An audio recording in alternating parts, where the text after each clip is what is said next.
Hello, welcome to another video on why comic books are so addictive.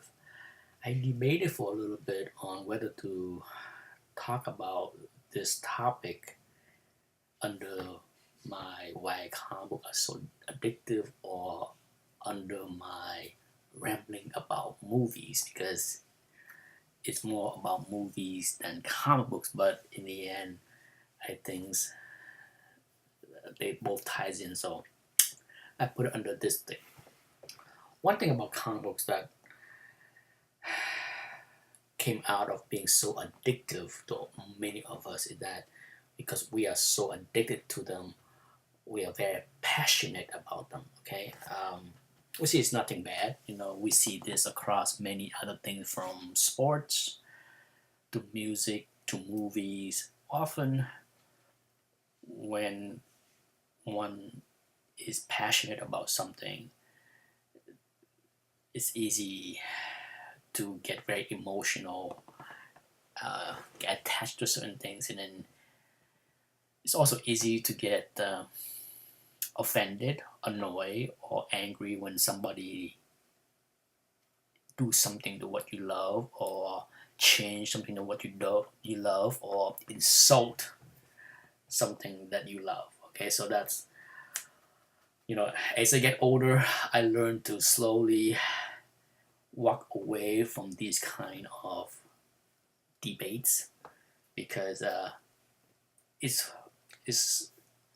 some people think it's fun, okay, to debate, and to me it's kind of fruitless um, to go all crazy on things that I don't know. To me, it's not that important. But let's talk about movies, superhero movies particularly, and the things that annoys a lot of people.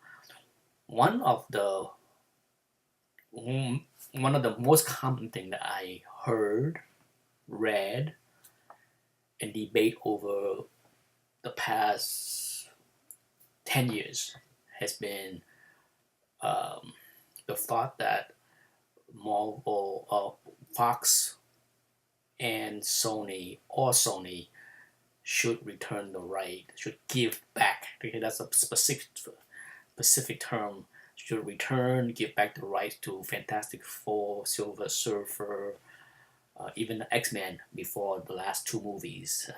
After X-Men 3, there was a call to get that franchise returned to Marvel Studio. There has been a lot of constant talk, even today, about returning, giving back the right to Marvel. And I think there's a lot of misconception out there on what is going on with who owns what right. Okay, so let me spend a lot of time in this video. I'm not sure if I can fit everything in this video, so I'm gonna watch the clock and see if I can fit something in within 10-minute, 15-minute time frame, and then maybe continue in another video. Before we can talk more about what is your current, I think it's best to go back in time, being a big history buff, to go back to the early 90s. Okay, you have to understand Marvel for the longest time was a very poorly managed company. Okay, I'm not sure who to blame. I can name a few, but let's leave it at that as far as a poorly managed company. Unlike DC with ties in and ownership with Warner Brothers, a big studio that can spend $30 million doing the first Batman movies in 1989. Marvel have failed multiple times with trying to kickstart movies and TV shows.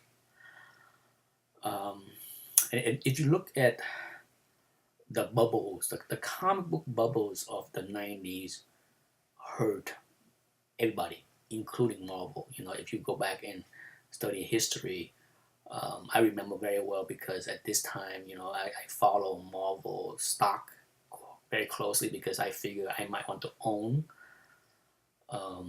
a piece of Marvel company by being a stock owner because I love Marvel characters, but thankfully and luckily I did not because they went bankrupt. That's how poorly managed Marvel was in the 90s. I would have lost all the investment in Marvel. But the comic bubble that bursted in the mid 90s hurt Marvel very badly. And if you go back and look at, anywhere from 93, 94, 95, 96, and even 1997, Marvel revenue from everything, I mean publishing, toys, baseball card, all that stuff that they have under the umbrella, was anywhere from 150 million to 220 million, roughly.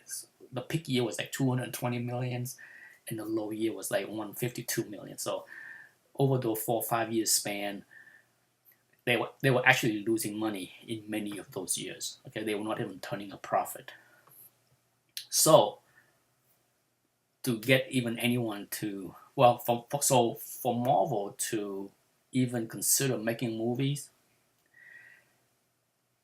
the first Batman movie that was made in 1989 cost 30 million to make, and then countless how many more millions to market and all that stuff. So so there's no way a company with the average of say 180, 190 million dollars a year in revenue can fork out that kind of money to gamble on a potential movie.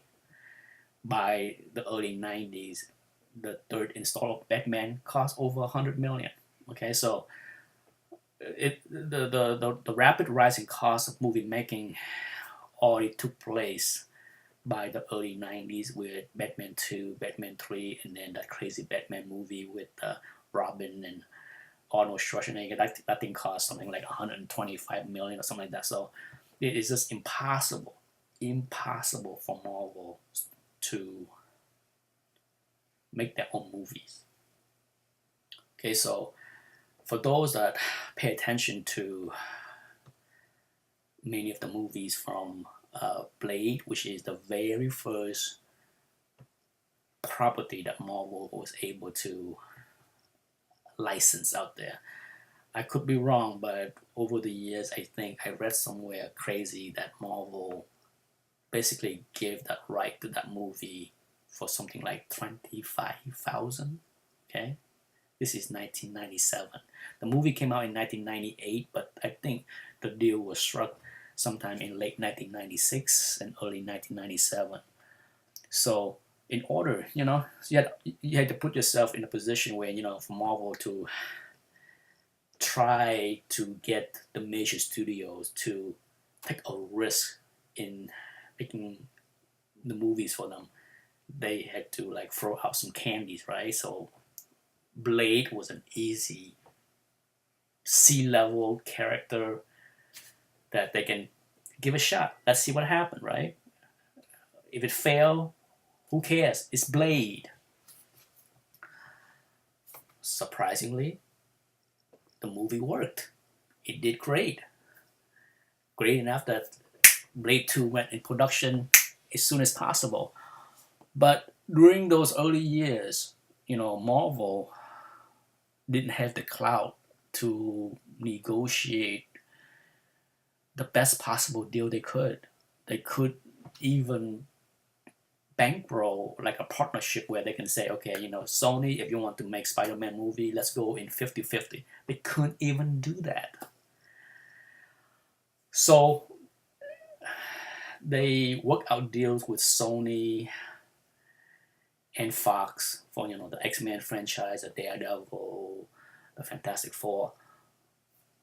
The name that you see in the first 2 Spider-Man movies, or even the first 3 Spider-Man movie, and all the Ghost Riders and Blades movie, Avi Arad. Okay, I'm sure those that pay attention to the credit has seen that name show up. He was the president of Marvel Studio.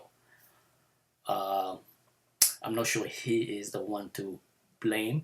I really can't use the word blame because you had to understand, as I just outlined in the previous 10 minutes, negotiation with big studio is not easy. And when you don't have the deep pocket, you don't have the clout to negotiate, you're gonna be at a disadvantage. So I'm not sure, I can put all the blame on the head of Marvel Studio, Avi Arad, for making the bad deals. Perhaps he could have do something different. No doubt he have a part in the not so great deals that he worked out with Sony and Fox at the time.